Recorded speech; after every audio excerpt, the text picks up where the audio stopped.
Jangan main hukum. Urusan Allah, urusan Allah.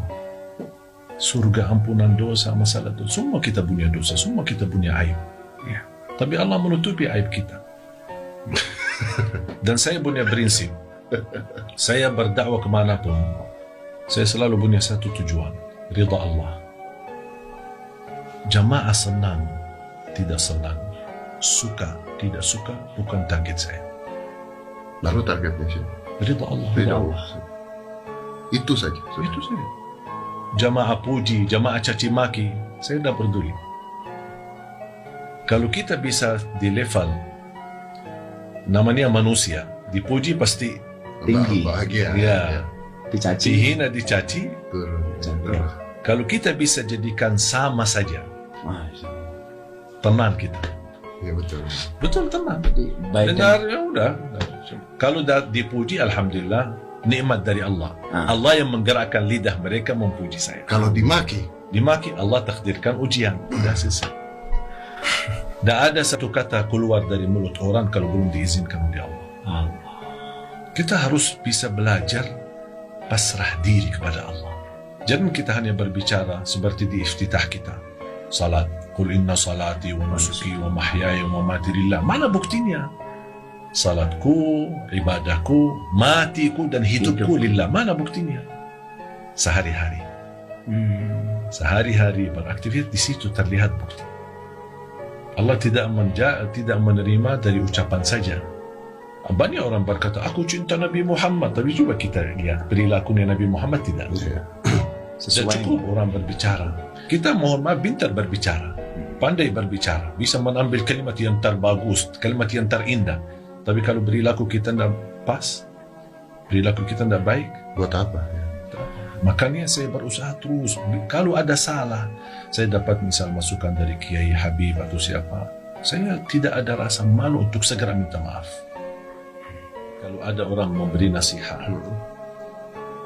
kadang-kadang kita melihat cara orang. Sekarang saya melihat, Mas Dedi, ada misal sebuah kesalahan. Kalau saya datang, niat saya menegur kesalahan, itu sudah salah.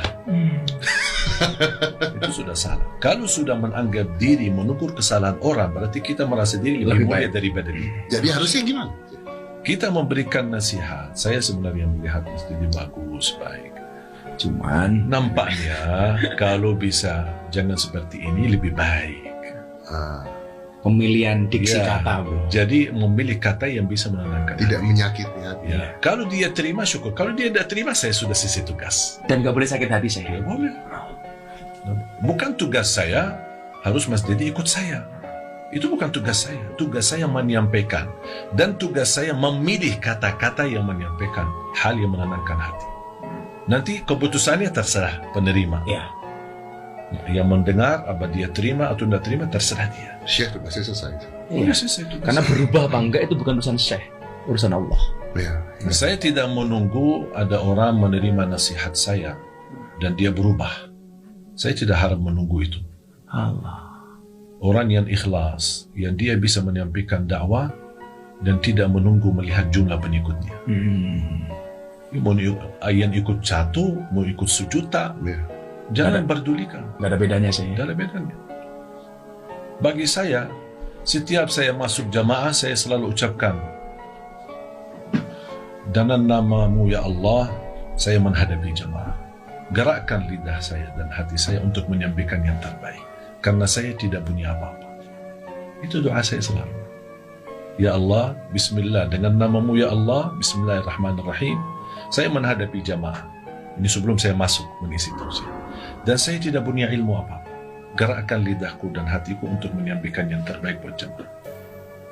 Sekarang mohon maaf, kita sudah kasih nasihat orang. Terus kalau belum Allah kasih hidayah, masa kita, apa aku tidak faham-faham, goblok kamu. Terus mau apa? Gak menguntungkan juga. Tidak ada. Emosi ya. Saya udah nasihati kamu gak berubah sih. Ada satu cerita, Rasulullah SAW menceritakan ada dua orang, saudara, kakak adik. Satu ahli ibadah dan satu ahli maksiat. Pemabuk terus, tidak pernah salat, tidak pernah ibadah. Kakaknya ini selalu nasihatin. Nampaknya lama-lama tidak sabar. Sambil datang satu saat masih melihat kondisi saudaranya mabuk, senang-senang, tidak mau beribadah. Kamu tidak bakal diampuni oleh Allah. Kata Rasulullah SAW, di situ Allah marah. Siapa yang menjadikan dirinya Tuhan? Dia bukan hakim. Ya. Kata Allah, aku ampuni dosanya dan aku hapuskan kebaikan. Jangan main hukum. Urusan Allah, urusan Allah. Surga, ampunan dosa, masalah itu. Semua kita punya dosa, semua kita punya aib. Ya. Tapi Allah menutupi aib kita. Coba kalau setiap kita dosa, bau badan kita. Setiap dosa, Habis itu. malu kita. Ya udah, kalau soal urusan sama Allah, jangan menghakimi orang. Saya termasuk kaum wanita, saya sering bilang sama, jangan pandangi wanita yang belum berjilbab. Jangan dipandangi dia buruk. Barangkali dia punya 2 rakaat tahajud di sisi Allah bisa menyebabkan terampuni semua dosa. Allah. Kita tidak tahu apa urusan manusia sama Allah. Masing-masing punya rahasia sama Allah. Punya sesuatu kebaikan sama Allah yang barangkali tidak ada manusia pun yang tahu.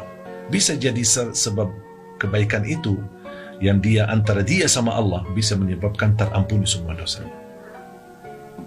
Bahkan Allah berfirman di hadis qudsi, "Ya ibn Adam, law balaghat dhunubuka 'anana as-sama' thumma astaghfartani laghafartu laka 'ala ma kana minka wa la ubali."